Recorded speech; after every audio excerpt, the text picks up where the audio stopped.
আসসালামু আলাইকুম। চলে আসলাম কিচেন রুমে। তো আমার সামনে যে লোকটা দেখতে পাচ্ছেন উনি একটু ফেমাস লোক। ওনার একটা ব্লগ আছে, পাবেন এক সপ্তাহ পর। তো খুব ভালো। আর দিকে এক ভাই আছে, বোনের ভাই, মানুষ। উনিও পাঠাচ্ছে সামনে কিন্তু আমার সামনে ভাই আমাদের পাশের ব্লগ আছে। তো বাসা ভাই কিছু বলেন, দেশের মানুষের কিছু বলেন। হ্যাঁ, দেশের মানুষের বলার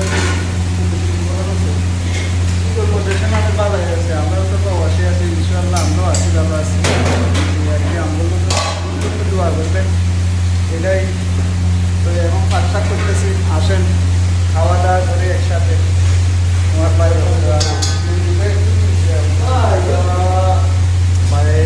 চিকেন পাঠাচ্ছে।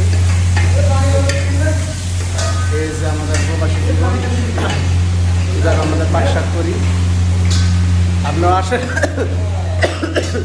দোয়া করি প্রবাসে আসেন, রেলওয়ে যুদ্ধ হন, টাকা পয়সা কামান, অনেক টাকার মালিক হয়। আল্লাহ হাফেজ। ভিডিও ভালো লাগলে লাইক করবেন।